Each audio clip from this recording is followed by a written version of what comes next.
hoje pela manhã, durante o voto de Cristiano Zanin, no julgamento do núcleo 4 da Loucademia do Golpe, Luiz Fux deixou a sessão da primeira turma do STF, alegando que tinha mais o que fazer. Mentira, alegando que tinha compromissos marcados para o horário dentro da própria corte, mas que acompanharia à distância o voto do ministro reborn, Cristiano Zanin. Na sessão da tarde de hoje, ao ter a palavra para dar seu voto no plenário do STF, Luiz Fux votou por anular o julgamento do núcleo da fake news e ainda pediu para ser... Olha isso! Olha isso! Nunca vi na história do STF. Nunca vi na história do STF.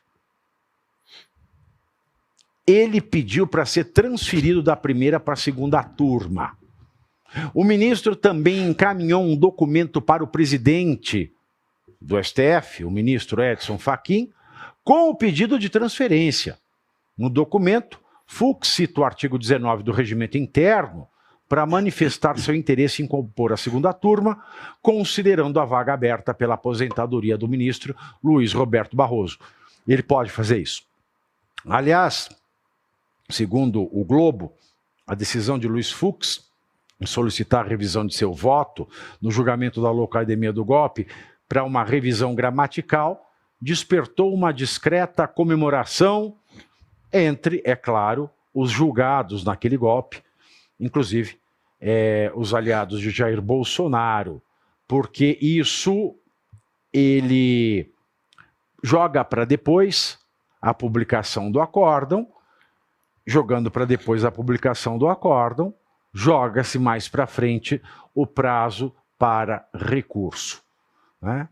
Essa animação, como eu disse, tem a ver com o cálculo de que se o Fux, o único a votar pela absolvição de Bolsonaro na primeira turma, esgotar todo o prazo de 20 dias previsto no regimento do Supremo para a liberação dos votos escritos, ele acabaria atrasando a finalização do acórdão por Moraes, o que poderia adiar a prisão em regime fechado para 2026, que é ano eleitoral. E digo mais, Fux, se você me ouve, Fux, demora mais do que 20 dias, meu irmão. Vou falar igual carioca. Demora mais do que 20 dias, meu irmão. Porque se o Alexandre de Moraes pode passar por cima do regimento interno, em questão muito mais séria, que é a não abertura de inquérito ou reabertura de inquérito, o que é você passar dos 20 dias de prazo para revisão gramatical, meu irmão? Vai nessa, né, Caio? Pavinato, esse caso especificamente, dentre o voto do ministro Fux, ele inclusive aproveitou para citar ali que o PSDB em 2014 tinha pedido também uma revisão do processo eleitoral, uma conferência de votos, algo assim, e que tinha sido permitido, mas que em 2022 não tinha, né? O voto dele para anular esse julgamento, o que a gente consegue ter de leitura é que ele não quer participar do que ele entende como uma farsa. Juridicamente, ele enxerga uma farsa. Isso não é uma opinião minha. É o que o ministro está demonstrando. Ele lê todo esse processo, ele lê esses votos desses ministros e vê como a gente acabou de ver aqui. Se você troca as palavras por sinônimo, você vê que nada se sustenta. Você vê que é um grande arcabouço de uma grande história tentada contar, né, que estão tentando contar para tentar convencer a população de que nós quase sofremos um golpe, que não aconteceu porque alguém não pegou um táxi, que era a abolição violenta do Estado Democrático de Direito, com pessoas com Bíblia, garrafa de água, não tinha uma pessoa armada, não tinha absolutamente nada. Então o ministro não quer participar do que ele entende como uma palhaçada. E, inclusive, pediu para se retirar dessa primeira turma, que, em sua maioria, está sendo conduzida, né, por esses juízes ou pseudo-juízes, apenas ministros, que estão embarcando nessa conversa, que estão embarcando nessa tese. né? Então eu vejo o ministro Luiz Fux com bons olhos, né? Eu não sou aqui fã de político ou de ministro, mas eu vejo o ministro Luiz Fux com bons olhos porque ele está cumprindo o papel de julgador. Ele não está embarcando em uma história política para tentar favorecer ou desfavorecer qualquer lado que seja da história. Ele está agindo como um juiz e, como tal, ele não quer participar nem dessa história contada, que aparentemente, né, para ele não faz nenhum sentido e para mim também não, e acredito que para grande parte da população que ainda tem um senso crítico e consegue pensar por si próprio, não precisa assistir um telejornal qualquer para engolir esse tipo de informação que é passado, ele não quer participar disso. Então, ministro, parabéns. A população brasileira ainda tem algum suspiro, alguma esperança de que isso aqui volte à normalidade, porque como está isso aqui, ó, pegando fogo. É toco cru pegando fogo para todo lado, na floresta, é toco cru pegando fogo. Você sabe uma coisa? Tem uma pessoa perguntando aqui, o que faz para o Supremo cumprir a Constituição? É Forças Armadas? Não, é o Senado, meu amigo, minha amiga. Quem obriga o Supremo a cumprir a Constituição, se ele estiver descumprindo, é o Senado. É por isso que eu falo, nem meio senador deve ser reeleito. Ah, eu não vou votar? Não, vote em outro. Vote em alguém novo. Quem obriga o Supremo a cumprir a Constituição quando ele não cumpre, que é o caso atual, é o Senado. E a gente não tem. Eu concordo 1000%, é a única saída, tá, que nós temos, é de fato o Senado tomar a posição da responsabilidade que lhe é conferida. Agora, se isso vai acontecer, a probabilidade é muito baixa. E é por isso que nós temos que fazer o que o Pavinato fez. Escolher senadores diferentes daqueles que estão ali. Porque aqueles que estão ali não têm capacidade para trazer o Brasil de volta para os trilhos, né? Então, essa última eleição de presidente de mesa diretora, que reelegeu, né, o Davi Alcolumbre para a presidência do Senado, porque ele já foi presidente anteriormente, depois fez o Rodrigo Pacheco e agora voltou para a mesa, não faz o menor sentido, é a continuidade do sistema. Ai, mas o meu político falou isso, porque a direita, os políticos da direita... Não tem, é tudo burro! É tudo burro! Se você é de direita acha que teve um xadrez, é tudo burro! Tá? Mas a direita fez isso para não ficar isolada. Ela está isolada, sempre esteve isolada, mentalmente isolada. O Tico está isolado do Teco faz muito tempo, meu filho. Muito tempo que o Tico está isolado do Teco ali. E se não está, é safadeza, sim. É safadeza, sim, pirilim. É isso aí. E a direita, no meu ponto de vista, ela perde a oportunidade de fazer aquilo que a esquerda faz, que é demonstrar solidez ideológica, que é quando você acredita naquilo que você diz, e você luta por aquilo. Porque todos esses acordos e conchavos que a direita fez para não ficar isolada, não levou ela para lugar nenhum. Colocou ela no olho do furacão. Não se negocia com bandidos. Não é esse o ditado? Eu acho que é esse, né? Não se negocia com bandidos. Eu acho que é isso, né? A mesma coisa serve para essa situação. Não se negocia com teu inimigo. Se a direita ela quer buscar, através do meio democrático, que é o Senado, frear este avanço jurídico que nós temos sobre o nosso país, o avanço jurídico sobre o próprio Senado.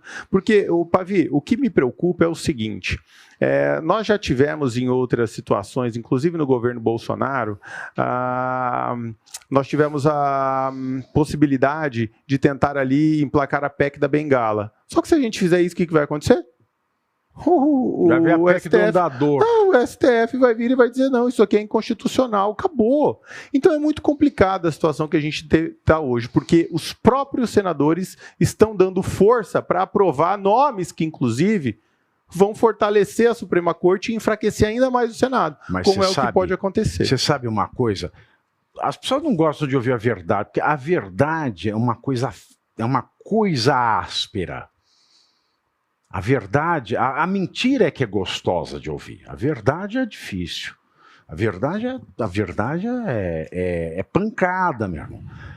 O PT, nos anos Bolsonaro, ele se comprometeu com alguém para ter cargo no governo Bolsonaro? Você viu o PT tentar alguma vantagem? O PT amargou ali os 2 anos Temer, os 4 anos de Bolsonaro, e sem não nada. negociou. Não negociou. Não negociou. Agora, não. Porque tem várias verdades que as pessoas precisam ouvir. Fala assim, eles têm capacidade, mas são covardes. Se é covarde, não seja homem público. Mas se ele fizer alguma coisa, ele vai sofrer represálias. Se você está pensando nos seus interesses privados, não seja homem público. Homem público é para ser herói. Caso contrário, não seja homem público. Se você continuar com a mentalidade de que o homem público deve colocar a sua vida privada à frente, você é um trouxa. Porque é você, privado, que paga o dinheiro da vida privada dele. E é por isso que o interesse público vem antes que a vida privada que ele tem. Aliás, esse é o conceito de homem público. Não fosse isso, não haveria diferença entre homem público e homem privado. Mas o que a gente está vendo se formar no Brasil hoje é uma horda de homens chamados públicos que querem submeter o público aos seus interesses privados. Porque o homem público não devia poder ser vítima de calúnia, injúria e difamação. Ele devia aguentar o tranco. Quem é vítima de calúnia, injúria e difamação é o homem privado. Agora, está tudo invertido nesse país. O homem privado só toma na tarraqueta e o homem público coloca na tarraqueta do homem privado, que ainda tem que pagar o salário, os jetons, os penduricalhos, todos do homem público. É uma vergonha ser brasileiro. O ministro Dias Toffoli, que é uma vergonha de ministro supremo, autorizou na decisão do último dia 6 de outubro a Gestapo, também conhecida como Polícia Federal, a fazer diligências na 13ª Vara, ai que delícia, Federal de Curitiba, na qual trabalhou o então juiz Sérgio Moro, hoje senador, no âmbito das investigações de acusações feitas pelo ex-deputado estadual Tony Garcia contra o atual senador Sérgio Moro.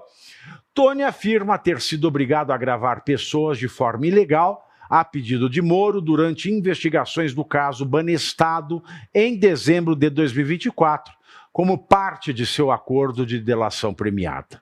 Ainda segundo Tony Garcia, Moro promoveu diligências investigativas clandestinas contra autoridades detentoras de foro por prerrogativa, incluindo então governador do Paraná e ministros do STJ.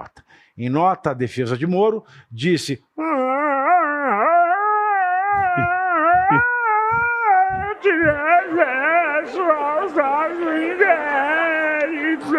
fecho aspas. Aí, até tá certo, mas eu quero ver também abrir inquérito no gabinete do Moraes, né, Caio? Faz uma correção só, é 2004. 2004, tá, Isso, 2004, é 2004, verdade. Tá? Essa ordem aí que partiu do ministro, ela não foi de graça, né? Eu trouxe aqui um pedacinho do que pode estar acontecendo ali. Simplesmente o objetivo desta operação é localizar a tal caixa amarela, né, onde estariam guardados... Caixa amarela cagou na panela? Isso, onde estariam ali guardados documentos e gravações de delações premiadas do advogado Sérgio Costa, personagem central de um episódio desde 2003, e dentro desta caixa estaria ali o paradeiro do vídeo da chamada Festa da Cueca, que mostraria, isso? tá bem? Onde está? Está no OnlyFans? Acompanhados de garotas de programa em um hotel da capital paranaense, o Bourbon. As imagens gravadas. Como é que é? Não, repete que eu perdi detalhes. Começa aí.